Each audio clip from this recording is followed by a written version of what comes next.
Hold on a second. Oh my God. Holy shit. I think I can read it. I think I just figured it out. I just figured out linear A. Holy shit. Okay. It says, bless my soul, Herc was on a roll. Who put the glad in gladiator, Hercules? It's the Pesto Pod, the Pesto Pod, the Pesto Pod. My wide-eyed pupils, welcome back to the Pesto Pod. I am Professor Pesto. Today is history class. Especially if you were a Percy Jackson girl, you're going to want to hold on to your taint because we are diving ass first into ancient Greece. Pulling the spatula from the ancient Greece. That's from SpongeBob. And I only just got that joke recently. The spatula's in ancient Greece. Get it? Yeah, I only figured that out when I watched that recently. And yes, I was watching SpongeBob recently because I have this weird Pavlovian effect where whenever I am eating breakfast cereal, I need to be watching SpongeBob. It is a deep-seated carnal need. I don't know what it is. It's how I spent my entire childhood. And so, Frosted Flakes means watching John O'Hurley voice King Neptune in season 1 of SpongeBob SquarePants. But that's neither here nor there, because today we are learning about one of the oldest and arguably sexiest civilizations in all of human history. And I know you're thinking, I know the oldest civilization. It's ancient Mesopotamia. A night in ancient Mesopotamia. That's Big Mouth, by the way. Sorry, I just couldn't suppress that from fronting. Yes, ancient Mesopotamia is the oldest civilization. But that's because they're the oldest people to have come up with writing. Okay? They came up with writing. Big fucking whoop. They also, you know them, you learned about them in 5th grade. The Tigris and the Euphrates. They're the Mesopotamians. They're in modern day Iraq in an area called the Fertile Crescent, which ironically is what I call my vagina. My vagina is not crescent shaped. If anything, it's a waxing gibbous. It actually really needs a waxing gibbous right about now, if you catch my drifterooski. So yeah, the ancient Mesopotamians, they were the first people to say, let me jot that down. But you know what? Fuck them. Fuck the ancient Mesopotamians. They are not as cool. Because yeah, they came up with writing. Okay. They came up with the wheel. Okay. They came up with the first justice system. My boy MC Hammurabi, the Code of Hammurabi, an eye for an eye. But fuck them, because you know what else they came up with? Math. The ancient Mesopotamians figured out math. And you know what? Me and math don't get along. That's one thing about the Pesto Pod. You'll never have to go to math class because me and math have a pretty terrible relationship. And it's all because of my high school math teacher.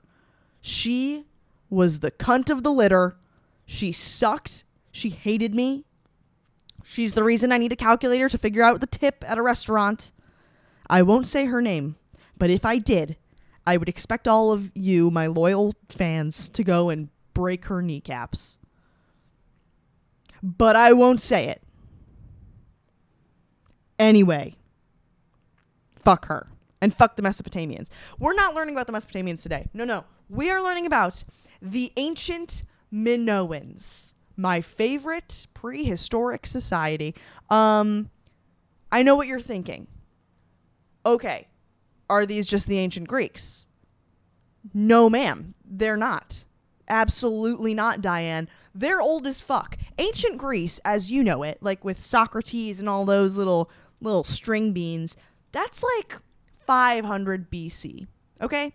The Minoans, they were at their peak from 3000 BC to 1650. That is 1,000 years before ancient Greece, before Greek mythology was even written. They are old as fuck. In ancient Greece, the Minoan ruins were already ruins.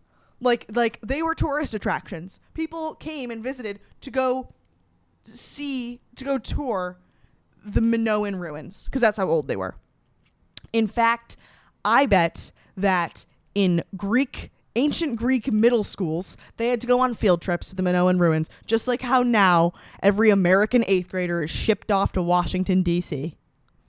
to have their canon events.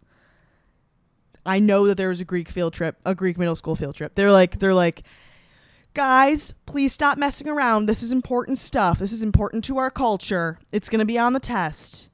Plato and Dionysus, please stop French kissing in the back of the bus, the back of the chariot. And I don't know, I feel like some girl gets her period or something. Isn't that a canon event? Like every Washington, D.C. trip, some 8th grade girl gets her first period and she's wildly underprepared. That happened too. The ancient Greeks, they're like, excuse me, Hera just got her moon blood. Does anyone have a textile that she can shove up her coochie? I'll pay you back in bronze coins and spices.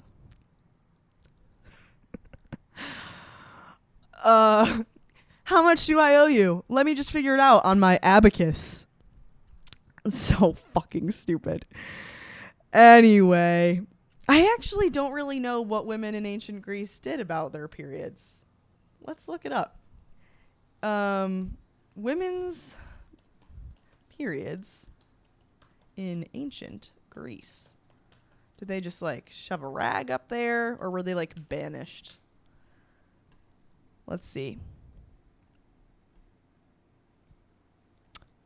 Okay, Hippocrates, or Hippocrates as I like to call him, believed that the most fertile period for women was the days after their menstruation. Okay, that's true, right? Menstrual blood was sometimes spread on the earth during spring festivals to increase fertility. I love that. I love that. I think we need to get back to that. We need to get back to celebrating periods. It's a good thing. I know it's like, obviously now we think it's gross, but it means the machinery's working. You passed inspection. Huzzah. We got to get back to that mindset. It also says, this is interesting, menstruation in ancient Greece was not as common or regular as it is today because women had different diets and reached menopause at a younger age. Who the fuck knew? The more you know. Okay, anyway. The Minoans. They are so cool. They are a sexy, sultry, scandalous ancient civilization that were not actually in Greece at all. They're from Crete, which is, yes, an island that belongs to Greece, but is a completely different culture from whatever was happening in mainland Greece at this time. The culture that was blossoming in Greece at the same time was the Mycenaean culture. This is the Minoans, completely different. They're posted up on Crete having the time of their lives, and they're mysterious as fuck. Kind of like Gautier. You know Gautier? He's that singer. He's like Belgian, I think. And he sings, he came out of nowhere, released as an absolute banger, Somebody That I Used to Know.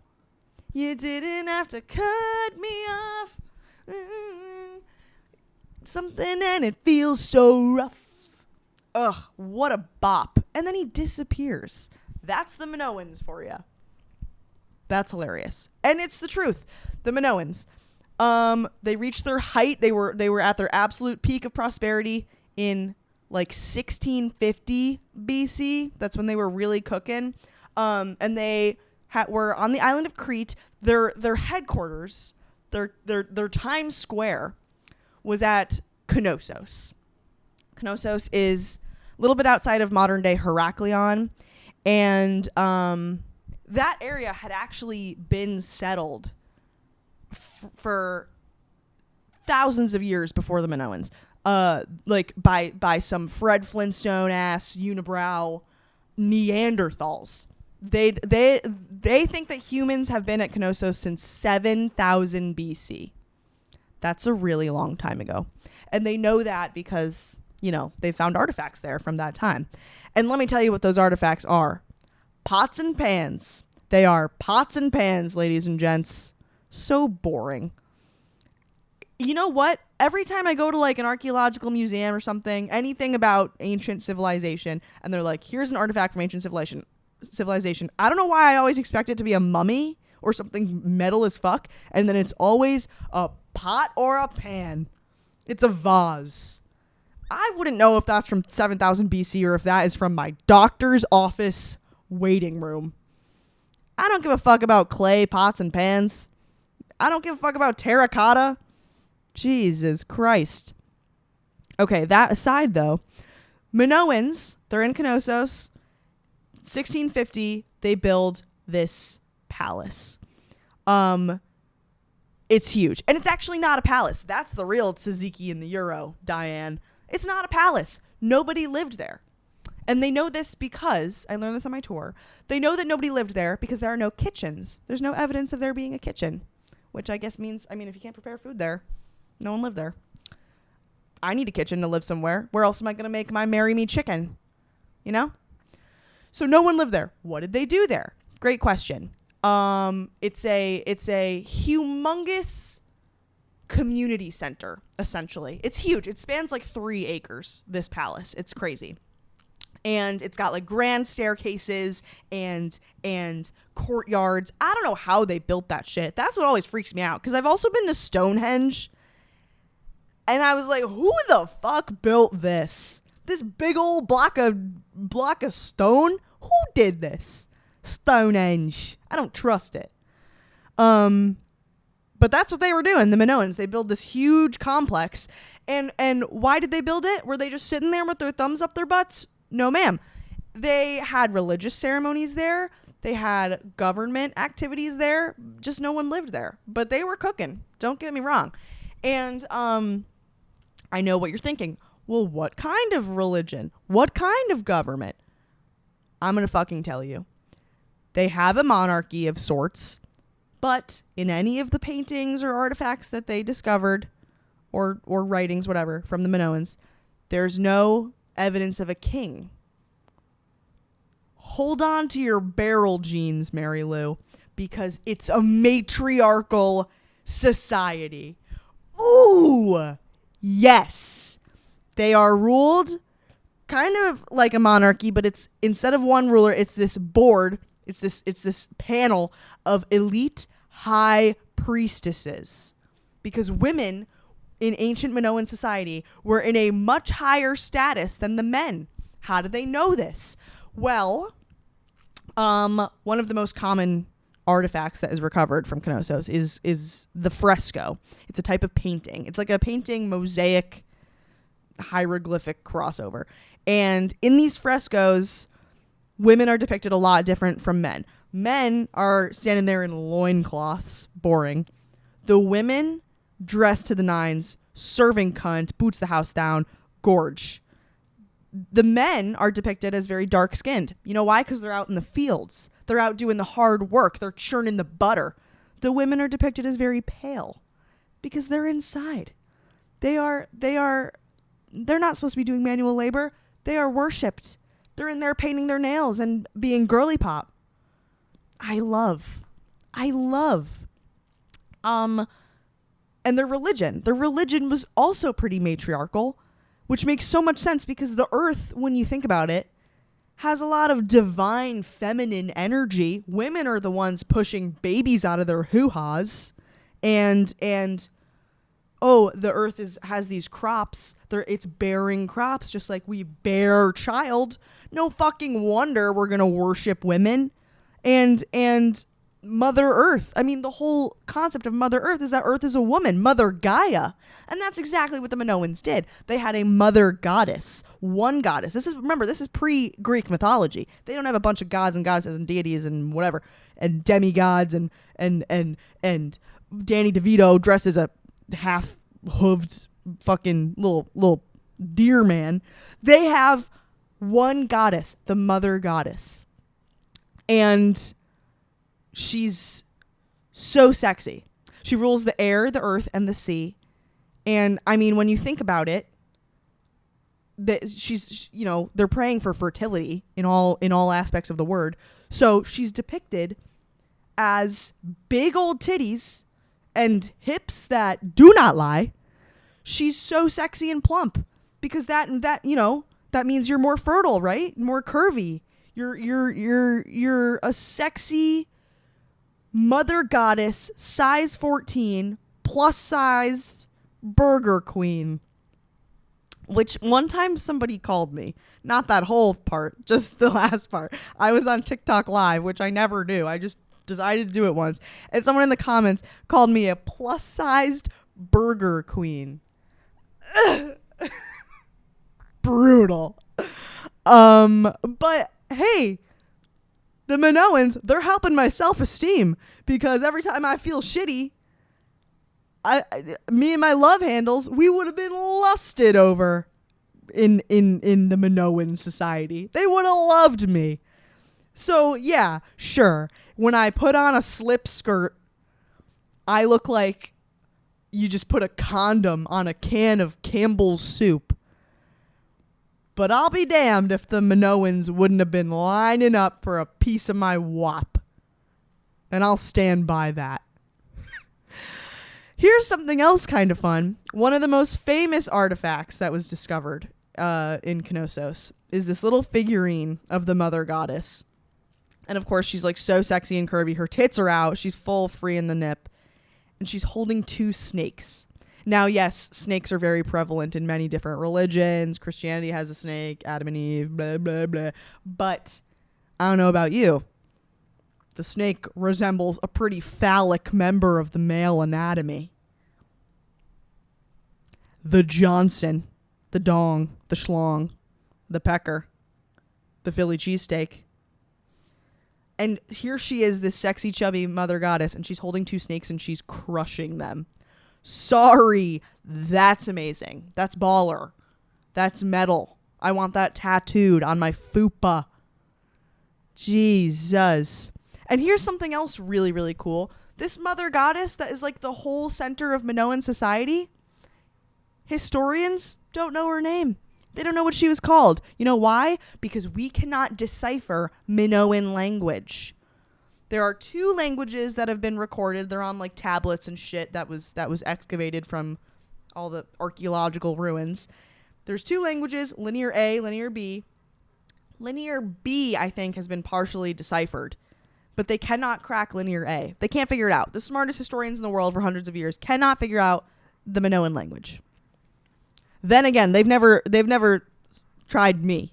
I think if I was in a room for 24 hours with a tablet of Linear A, I could crack the code. But the government doesn't want that from me. So we'll never know. And here's something fun fact. I don't know if you're watching on video, you can see, but if you're listening, the earrings I'm wearing right now are replicas of the Knossos disc. The Knossos disc is a round tablet that has Linear A written on it, and it's like very famous, and no one can figure out what it says. And I have little replicas of it as earrings. I got them at the museum gift shop because I am a dork, and I'm proud of it. And they're so cute. And here's something else with that, like, so I went to the Archaeological Museum, right? There's so much stuff in there that like blew my mind because it's like fabrics and metals and all this shit that isn't native to Crete. This means that the Minoans, they figured out trade. Not only trade, they figured out boats. They figured out long distance travel. They're in cahoots with the ancient Egyptians. That's insane. They had trade and language and economy, and we don't know anything about them. Is anyone else hard right now? That's crazy. That's crazy.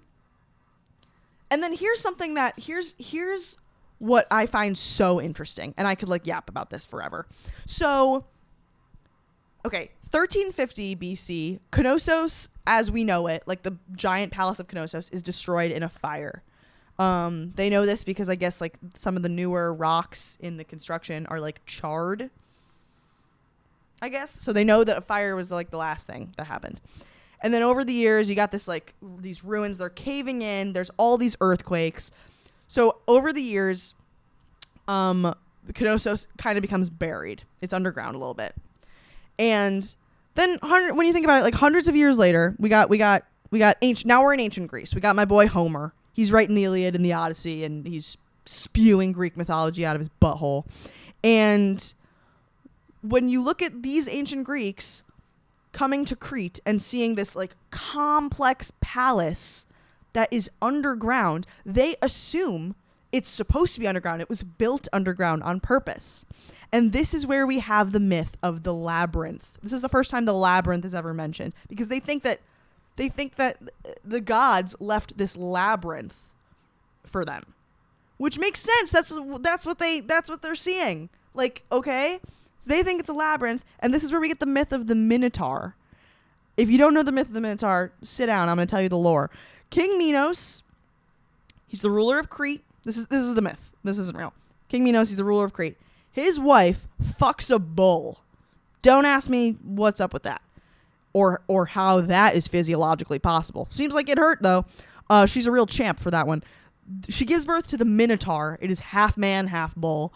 It's like this beast that has a taste for flesh. They imprison him in the labyrinth. Every year, 7 young men and 7 young women from Athens are kidnapped and taken to Crete to fight the Minotaur. Now, well, okay, let me finish the myth and then I'll get into it. They are supposed to fight the Minotaur. Then we got my boy Theseus. He's from Athens. He decides to go fight the Minotaur. He tells his father, when I come back, if my sail is white, that means I did it. If my sail is black, that means my team's coming back without me and I'm toast. I've been murked.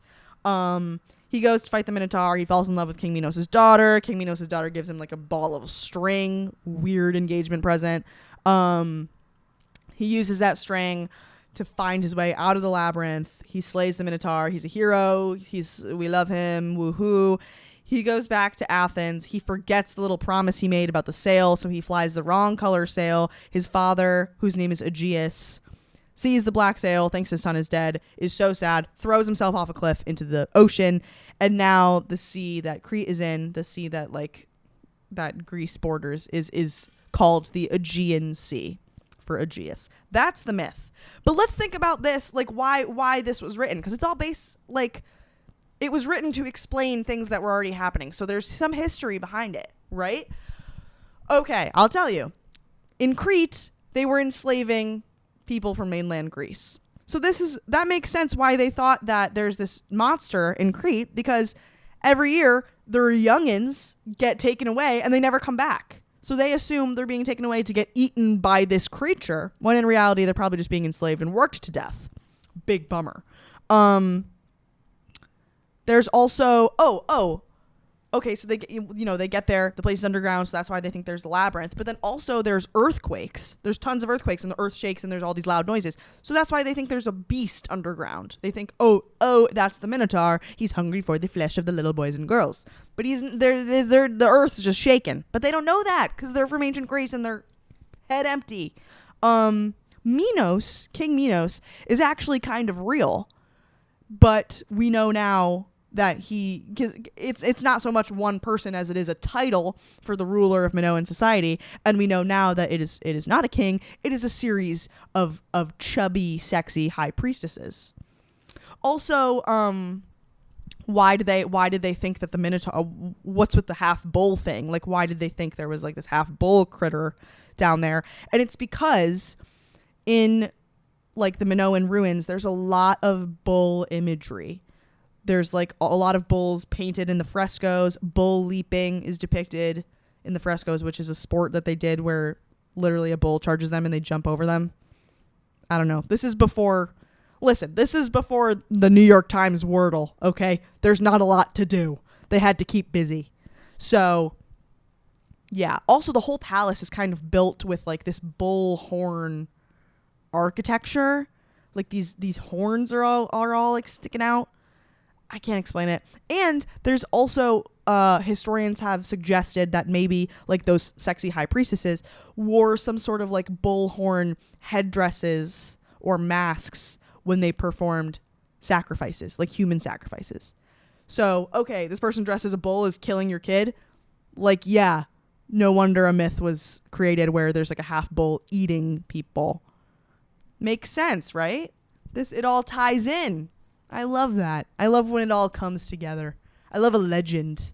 I love a little legend, a little myth, a little tall tale. I love it.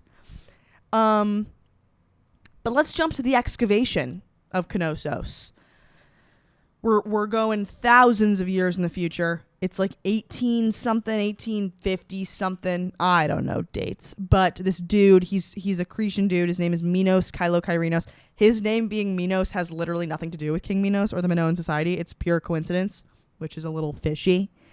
And he's the one who's like, hey guys, right here, if you dig, I swear to God, you will find some crazy ruins. And then this British guy named Arthur Evans is the one who actually does the excavation. He's the one who digs up and unearths Knossos.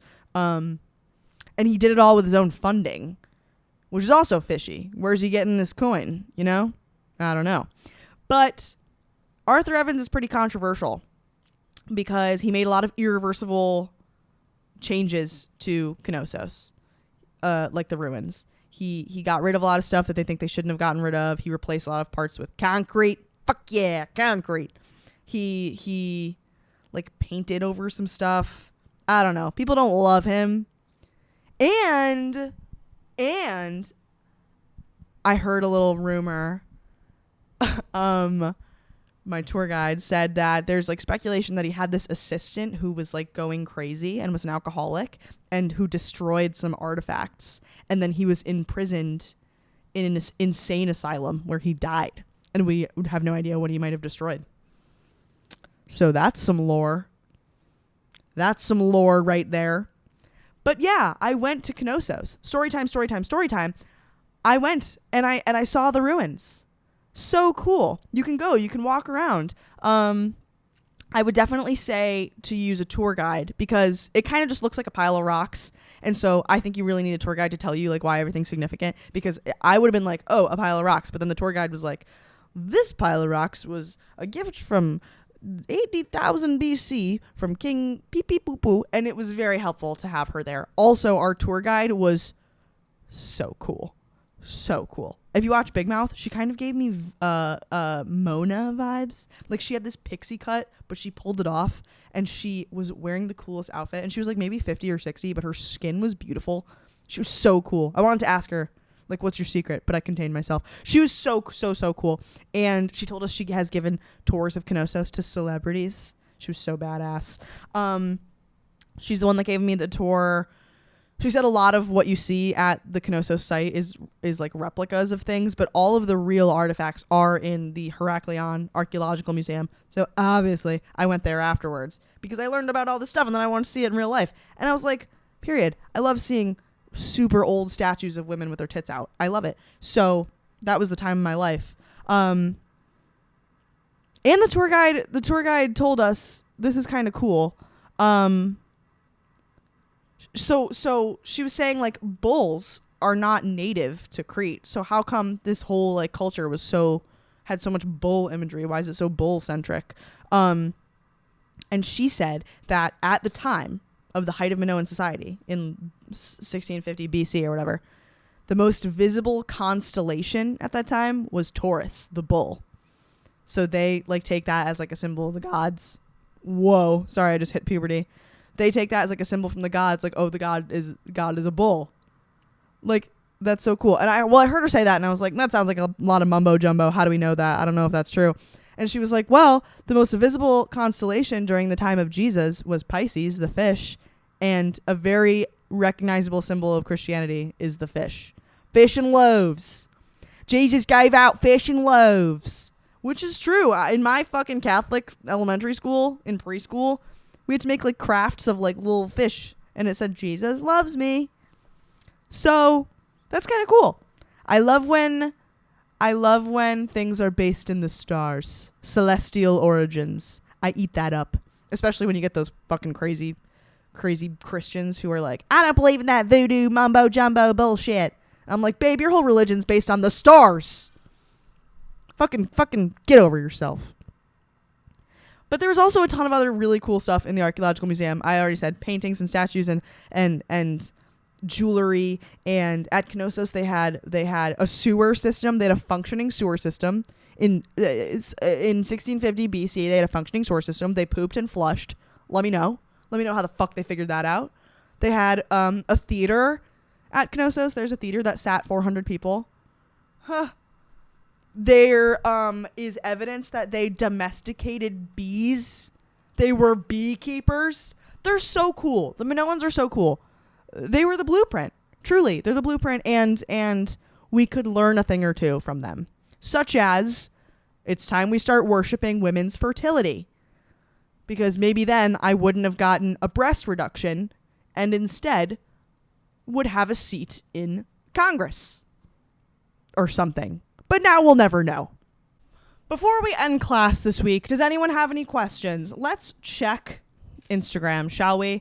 Ariana Zane asked, did you sing Mamma Mia the entire time you were in Greece? The answer is yes. If you follow me on Instagram, you know that I posted a fit check every single day to a new Mamma Mia song that I thought embodied said fit check. Yes, Mamma Mia, 2008. One of the best movie musicals ever written. Meryl Streep. Get the fuck out of here. Of course I did. Another question from the class. What did the Minoans think of poppers? Great question, Mikey Duffy. I would like to think the Minoans were probably pretty sexually liberated. Were they into that LGBTQ shit? Who can say? I'm sure if I looked it up, there'd be some information, but I don't feel like it. I'd like to think they were into poppers. I'd like to think they like to get their freak on a little bit. Thank you so much for asking. Stay curious. Keep asking questions. I hope you enjoyed having the Minoans shoved up your ass by yours truly. And your asshole must be gaping because there's a lot of info. They are a rich and complex culture and civilization whose true impact knows no bounds. So you have a humongous rectum. But thank you for listening. Thank you so much for tuning into the Pesto Pod. I hope you enjoyed learning about the Minoans as much as I loved yapping about them. And I'll see you guys next week. Class is dismissed!